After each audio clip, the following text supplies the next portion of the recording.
Today, I'm concluding the series on the first 5 commandments of God. With the 5th commandment, honor your mother and father. And through today's sermon, there are 2 things that I want to share with you. One, what does it mean to honor your mother and father? But more importantly, why is this commandment important to God and should be important to us? You know, sometimes as Christians and maybe even pastors, we complicate things a little too much in interpretation. And I think this commandment is one of them. Honoring our father and mother simply means being respectful in words and action and having an inward attitude of esteem for their position as our parents. The Greek word for honor means to revere, to prize, and to value. So to honor our parents means to revere and prize and value our parents. Honor is giving respect to our parents, not because they deserve it, because sometimes we don't. But we give them honor simply because they're our parents. Our parents are the ones who gave us life. They raised us, took care of us when we couldn't. For that alone, parents deserve honor and respect for as long as they live. So first, we honor them with our words. We can honor them by the way we talk to them and address them. We call them mom and dad or mother or father. We don't do that with anyone else. We use respectful words when we address them. In America, we say sir, ma'am, yes mother, yes daddy. In Korean, we have a different set of language, respectful words that we address to our parents. And when talking about our parents, we use respectful tone as well as using reverence, showing reverence when we talk to our parents. We don't talk badly about our parents. We don't call our parents names. We may have done that with other people, but we don't do that to our parents. Because to me and to society, we know this innately. To not show reverence and respect to our parents, even if they don't deserve it, is really an act of utmost disrespect. So we honor them with our words. 2, we honor them with our action. Again, one of the things that I like about the Asian Confucius culture is that how they emphasize on respecting our elders, especially our parents. To give you an example, in Korean culture, and I'm sure each culture has your own type of rituals, but in Korean culture, during mealtime doesn't start until the parent or the father starts eating, and then the rest of the family follows. And when parents come in, parents are always expected to stand up and greet the parents. You don't greet the parents lying down, hi mom, dad, good, and then so forth. Our kids do that, I'm just letting you know. Another thing is in Korean culture, we never show the bottom of our feet. We never show the bottom of our feet to our parents. That means we don't sit down like this, our feet pointing toward our parents. Because again, to show the dirtiest and the lowest part of our body to our parents is deemed disrespectful. And lastly, we use respectful language when talking to parents. And I'm not saying that everyone needs to do what we do in Korean culture. But in my opinion, doing some of those things, showing manners that show respect, it is a good thing. A great example of this happened to me a long time ago, and I'll never forget it because it was very embarrassing to me.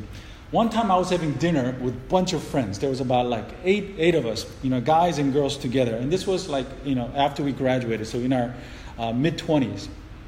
And we're at a Chinese restaurant, we're eating, and I remember one of the girls at the table mentioned how one of the dishes is her dad's favorite dish. And we had leftovers. And for me, I was thinking that I was being a nice guy and a good gentleman. So I suggested this girl who pointed out that, this is her dad's favorite dish. I said, hey, why don't you, take that, dish, take it, to go and take the leftovers to your dad. And this was her response to me. When I said that, she kind of gasped and she said, no, I'll never do that. I will never take leftovers to my dad. Instead, I'm going to order a brand new dish to take to my dad. Boy, was I embarrassed. But it was really an important lesson that I learned that day. I thought that I was really a respectful son. I thought I was doing a lot of things. I thought, to me, because that's what I've always done. When there were leftovers, I would take it and I would give it to my parents sometime. And I thought that was an act of respect. And to a certain degree, it is to me. But on that day, she showed me how lacking I was in showing respect and reverence to my father as well as my mother. A lesson learned. We honor our parents through our action. We honor our parents through our action, most of all, by taking care of them when they're old. In Korean custom, and I think this is true in most of the culture, until the child reaches the age of college, graduation, or until they become a full-time worker, parents often give them allowances. But once they start full-time work or once they've graduated, we expect our children to give regular offerings to the parents. Again, we show honor to our parents with our action. But most importantly, the action that we show that shows great honor is when our parents get too old. When they get old and they cannot take care of themselves, a child is expected to take care of them. This is how you show them honor, with words and with action. But the best way to show honor to our parents is through our lives. The greatest desire of any parents is for their children to make them proud. Isn't that true? The best thing that our parents want from the children is simply that through our lives, that we make them proud. A child honors their parents by being a good, kind, honest, hardworking, and obedient child. We honor them by doing our best to obey and respect the authority of our parents. With that being said, and the message that I share with you is something that we've heard so many times on Father's Day and different days. But with that being said, this verse has always been somewhat of an anomaly. Something just didn't seem right to me. Something just didn't really fit. And this is what I want to share with you. And this is something I believe a lot of people kind of miss. They miss the point a little bit. For one, did you know that this commandment is the only commandment that comes with a promise of a reward? In verse 12 it says, "Honor your father and mother, that your days may be long in the land that the Lord your God is giving you." It says, if you honor your mother and father, then your days will be long in the land that God is giving you. This is the only command with a promise of a reward. None of the other 10 commandments gives that. But my question to you is, so what does it mean? Does it literally mean that if we honor our mother and father, that we're going to live a long life? I've always wondered about that. And it's always been a mystery to me, and I'll explain why. And the second curious thing about this commandment is this. Why is honoring parents? And this was a question that I had from the very beginning when I first read the 10 Commandments. The 10 Commandments are in the order of importance. 1 being the most important and the 10 being the least important. And I've always wondered to myself, why is honoring parents placed above the commandment, do not murder, do not commit adultery, do not steal, all these things? I'm like, why is honoring parents more important than do not murder? The reason didn't seem right. Okay, well, let me go back. Let me go back and deal with the first question. And I'll deal with the second question after this. So what does it mean? Our days will be long in the land God is giving us. At first, I took the meaning to be just what he said, literally. That those who honor their parents will live a long life. And that's just the way I took it. I was very young. I was very naive. So I said, you know what? Okay, if you honor your mother and father, you're going to live a long life. But the reason why this didn't make sense to me, or didn't seem right to me, was because over the years as a Christian, I've witnessed many whom I consider to be good men and good women who lived life honoring not only their parents but also their God. And yet I've seen these people die at an early age of various diseases like cancer and so forth. I've seen quite a few people like that. And every time those things happen, I kind of wonder to myself, whatever happened to the promise from God? That if you honor your mother and father, then you have a long life. So it didn't really make sense to me. But here's the mistake that I made. And I think this is a mistake that a lot of people make. is if we focus just on the words, your days will be long. When you look at the verse again, in its entirety, the focus should be on both the days may be long and in the land that the Lord your God is giving you. Think about this. Living a long life is not necessarily a blessing. It is a blessing under the right condition. For example, if you live a life in the slums, in a gang-infested area, drug-infested area, and if you live like that in poverty and always in danger, let me ask you something. Is living a long life in that type of condition a blessing? Of course not. It isn't. What is a blessing? Blessing is simply to live a long life, but in a right situation. For me, maybe in an all-inclusive resort in Hawaii, with someone that I love. That is a blessing. So the phrase, days may be long in the land the Lord God is giving you, it does not simply mean that if you honor your mother and father, that you're going to live a long life. The better definition and better translation is simply, for those who honor their mother and father, you will live a life of blessing. The entire phrase simply means that you will live a life of blessing. But the next question is, so how does that work? How is honoring your mother and father result in a life of blessing? What does that have to do with the blessed life? Is it some kind of a magic? If you honor your mother and father, boom, immediately, you live that life? Or is there a deeper truth? So listen carefully. In order to answer this question, we have to address one of the flaws in how we teach the fifth commandment.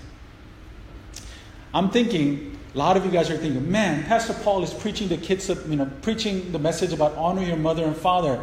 Where are my kids? My kids should be right here, sitting right there. Richard, that's what you're thinking, right? My daughter should be sitting here listening to this commandment that Pastor Paul is teaching. But this is the problem. The problem with that usage is that the 10 Commandments was not directed at any one group of people or an audience. 10 Commandments, think about it, all the 10 Commandments, it was given to all mankind and society for us to follow and to obey. It wasn't just directed at a child or children. In fact, if anything, it was directed toward the adults. And this is a principle in the foundational teaching in which we are to build our society with. Again, we often think, and we often use this commandment during Parents' Day or Father's Day. Honor your mother and father. But again, when we look at the 10 Commandments as a whole, it was directed towards the adults, the society, to mankind and society as a whole, to teach the value and the principle of honoring parents to all the children. So let me tell you, here's the correlation between honoring parents and having a blessed life. Again, it wasn't necessarily directed at children. This is a teaching, this is a principle, foundational principle that is given to the entire society, that honoring parents has direct relationship with blessed life. Think about this. To honor one's parents is to show respect, obey and submit to the authority of parents and to the authority of God.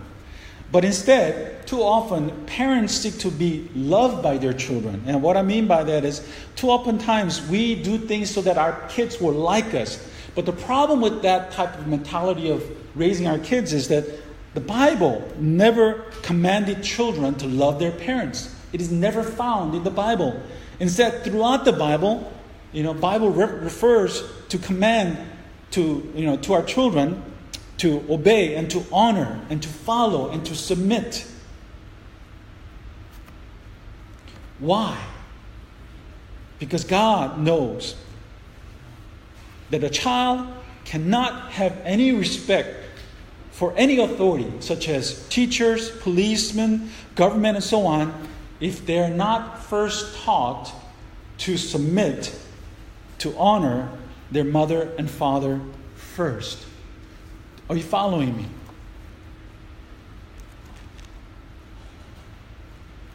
I want you to listen to some of the statistics that I found from a National Fatherhood Initiative and the U.S. Census Bureau. It's about children that come from broken homes. And I'm going to tell you how this is related to the 10th commandment of honor your 5th commandment of honor your mother and father. Did you know that kids that come from broken home, they're 100 to 200% more likely to have an emotional or behavioral problem.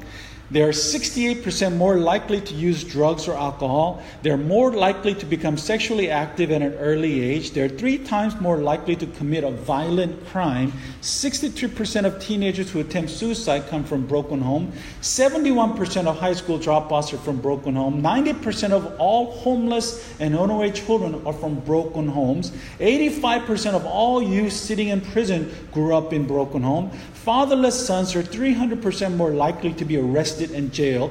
Fatherless daughters who marry have 92% higher divorce rate. And fatherless sons are 35% likely to experience marital failure. Fatherless daughters are 53% more likely to marry as teenagers and are 111% more likely to have children as teenagers and are 164% likely to have a kid out of wedlock.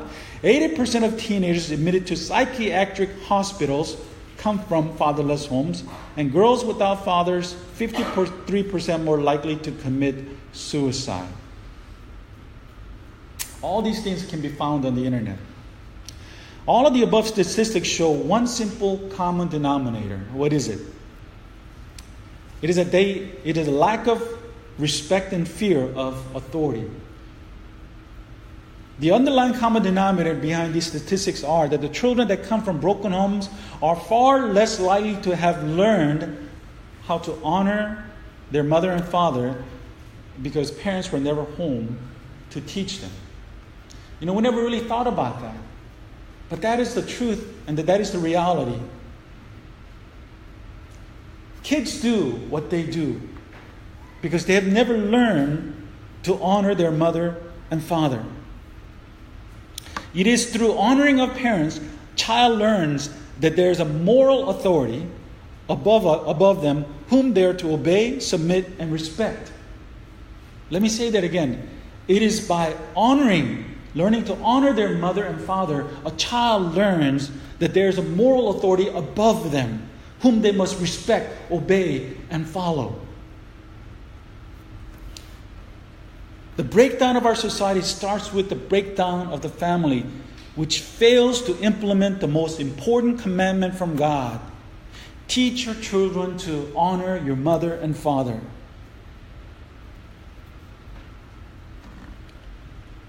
This leads to the answer of the next question that I had about the 5th commandment. Why is this commandment to honor your mother and father above the commandment of murder, adultery, and stealing, and things like that? Listen to what Leviticus 29 says. In the Old Testament, God said, "For everyone who curses his father or his mother shall surely be put to death." Wow. Romans 1:28-32. Apostle Paul lists being even disobedient to parents among such evils as sexual sin, murder, and hating God. Why so serious? Why so important? Here's the reason why. It is because learning to honor our mother and father is the first step in which we recognize God as our moral authority. Learning to honor our mother and father, it is the first step a child learns, where a child can recognize God as their moral authority. You see, there's a direct correlation between honoring God and honoring parents. In the Bible, there are a number of similarly constructed passages that concludes that honor towards parents and honor towards God are intentionally, they're equated. They're the same. For example, in Exodus 20:12, it says, "Honor your father and mother." In Proverbs 3:9, it says, "Honor God with your ways." Same word, same honor. In Leviticus 19:3, it says, "Every person must respect his mother and father." In Deuteronomy 10:20, it says, "God, your God, you shall respect. Him you shall serve." Same respect for mother and to God. In Exodus 21:17, it says, whoever curses his father and mother shall be put to death. In Leviticus 24, it says, anyone that curses God shall bear his name. Same usage of the word curse. The commandment to honor one's parent, human parents, Bible teaches us is comparable to honoring God. Because in the same way we owe our existence to our mother and father, we owe our existence to our God in a similar way. Talmud is a Jewish law book. It says this, that according to Talmud, it says there are three partners in creation of a person: God, mother, and father. And honor shown to parents is the same as honor shown to God. You see, the reason why honor your mother and father is so important is because honoring of mother and father, according to the Bible, is equated with honoring of God. But let me make this clear before I continue. Just because we have learned to honor our parents doesn't automatically mean that they will honor God. Honoring God has to be taught in addition to honoring mother and father. And that's why I'm so excited about our Sunday school class. But remember, honoring God is taught by teaching our children to honor their parents first. This is why it is imperative that we as parents and adults and society, again, this commandment was not given to child for them to listen, honor your parents. This was a command given to mankind and society as a whole to show the importance of teaching our children to honor their parents. It is imperative that we teach our kids to respect, obey, and submit to the authority of our parents, or else they will find it very difficult to respect, obey, and submit to other authorities, even God. Even Sigmund Freud, an atheist, stated that one's attitude toward one's father shapes one's attitude towards God. Even they see the correlation. So how do we teach our children how to honor their mother and father? In closing, I want to share with you just my personal view, a conviction of how we can teach our children to honor their mother and father. 1, we teach our children to honor their mother and father by teaching them to obey the boundaries set by the parents. And I can't tell you how important that is. When we teach our kids to obey the boundaries that we set as parents, kids are learning the value of obeying and submitting and respecting parents. One of the worst things that we can do is give our kids freedom. And again, I said earlier, one of the biggest mistakes that parents make is that, we want to be loved by our kids and liked by our kids, so we don't want to say, we don't want to do anything that's going to make them mad. But that's exactly what we shouldn't do. And that's exactly what would destroy our kids. One of the ways we teach our kids to honor our mother and father is that we set boundaries and we teach them to obey, follow, respect, and submit to the authorities by doing so.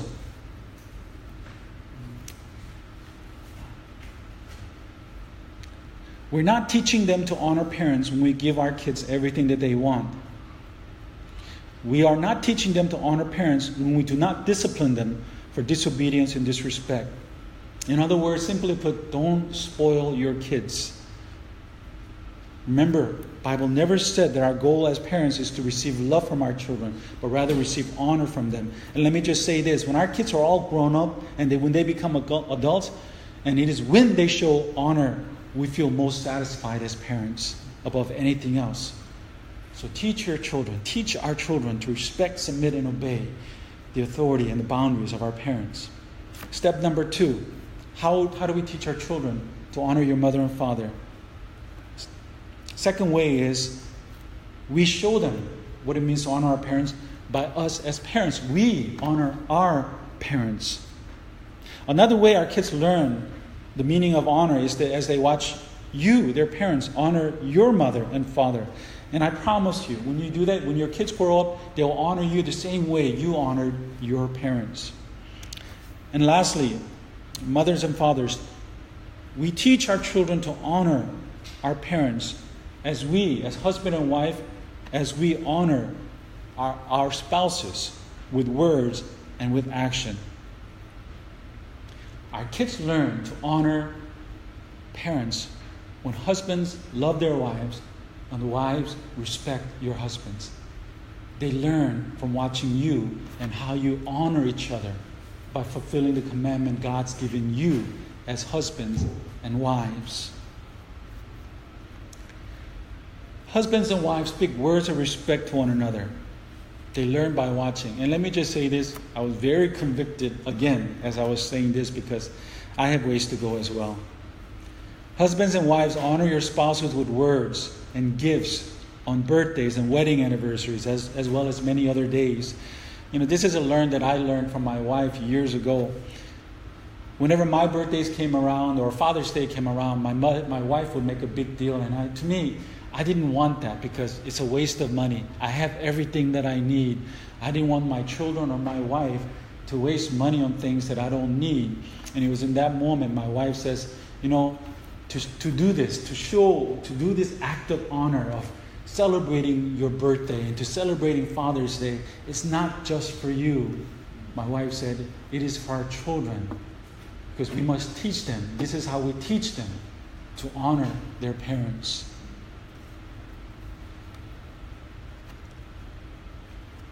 This is how they learn the meaning of honor.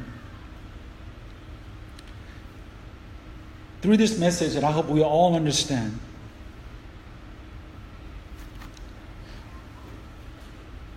we do this for our children. We do not do this for ourselves. The Bible says when we teach our children to honor their mother and father, their days will be long in the land the Lord God has promised them. When we teach our children to honor their mother and father, they will live a life of blessing. This is a commandment God has given to the parents and to the society. So my challenge to all of you, let us make sure that we diligently pray and work to teach our children the important principle. Honor your mother and father. Because when you do, your days will be long in the land your God is giving you. Let us remember why. Honor your mother and father. It is the fifth commandment. One of the most important commandments given to us. Let us pray.